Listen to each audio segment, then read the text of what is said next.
Father's Day. Written by Twylicorn. Read by No One and Nobody. Dinky smiled up at her father, and he winked down at her. Glancing out over the mud puddle, they stared at the opposing team.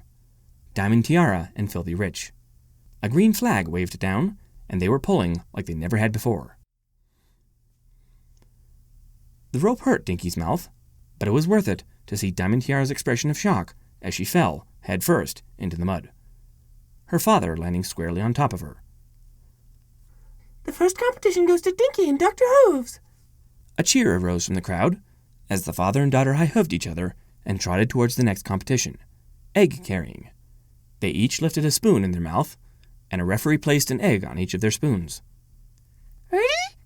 Dinky's question was muffled by the spoon in her jaws, but her father nodded, making it clear he had understood. Once again, the green flag waved down, and they were off. Dinky's focus remained solely on her egg, taking small measured steps forward as she neared the finish line. Suddenly, a tragedy happened. The other pony, a colt she didn't remember the name of, darted past her, and the dust in her eyes caused her to lose sight. Stumbling forward, she tripped, and the egg sailed through the air. It was inches from the ground when it was caught on another egg? Blinking her eyes rapidly to clear the dust, she saw the other colt had tripped as well, but his egg had broken, thus eliminating him and his father. Dinky lifted her spoon, and her father gently dropped her egg onto her spoon. They marched forward together, despite the fact he could have easily gone faster than her small, unpracticed legs. Together, they crossed the black and white finish line, setting the eggs gently down in the nest in front of them. More cheering arose, and the referee once again announced their win. Daddy? Dinky stopped her father from proceeding, gently lifting a hoof out to wrap around his foreleg. I love you. Her father smiled and hoisted her up on his back, and she could have sworn she saw a drop of water fall to the dirt ground below them. I love you too, my Dinky-Doo, smiled her father. Now let's win this. Yeah! Cheered Dinky as they arrived at the next section. This one was less physical than the others and more mental, something Dinky appreciated. Your goal here is simple. Write a poem about your father, or if you're the father, write about your son or daughter.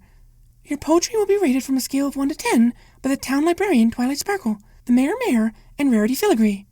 You have 10 minutes. Begin! Dinky leaped off of her father's back and ran towards the pile of papers and various writing utensils. Lifting her utensil of choice, a green crayon, she began writing on the paper, pausing every few moments to think. 10 minutes passed quickly, and Dinky was stopped just in time by the sharp blow of a whistle. Time's up. Drop your pencils. These will be judged while you complete the final 2 competitions, and the winner will be determined by these poems. Your next competition is that way, where the referee there will tell you what's next. Dinky climbed back onto her father's awaiting back and waved politely to the mayor who had been announcing as her father walked to the next tournament. Before them stood something Dinky was certain would be their downfall, an obstacle course. She looked up at her father worriedly, but his simple smile calmed her fears. The rules were explained, and the two stood at the starting line with confident smiles. The whistle blew, and they were off.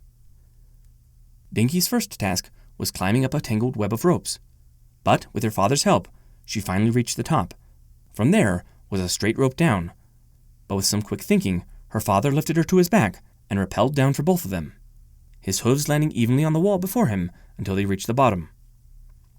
Then he ran towards the large pool, and Dinky spotted the other team and was hit with a pang of pity for them. They were Pegasi. Ignoring her pity, she leaped in and began swimming, her hooves scooping at the water as she slowly but surely made her way to the end, her father waiting for her there, a slight frown of impatience on his face. Eager not to disappoint him, she ran forward to the large tub and jumped in herself, pounding her hooves against the grapes below her to make grape juice. Her father joined her mere moments later, but she had already finished. The walls being made of a bouncy material, they made it easier for her to squish all the grapes. She leaped out, ignoring her father in her hurry to finish. Now it was just a long run with a few jumps over hay bales. She took off, and was sorry she had spent all her energy earlier. She barely had the strength to jump over the first bale, but her father lifted her up. As they ran, she squealed with joy, looking out at the world that blurred before her, simply due to speed. They leaped for the finish line, just barely crossing it. The other team was still on the run, just clearing the second hay bale. Her father stood from his leap, brushing his coat off as well as he could before going to the final competition.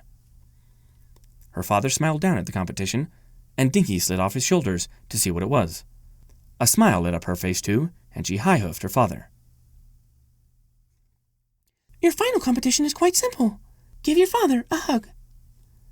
The other opponent quickly hugged his father and released, a proud smile on his face. Done! I win!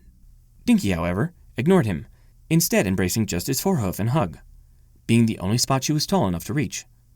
The crowd audibly "Aww" at them, and the referee raised the flag again, her eyes moist. Dinky and her father win this round. However, the final winner will be determined by the poems.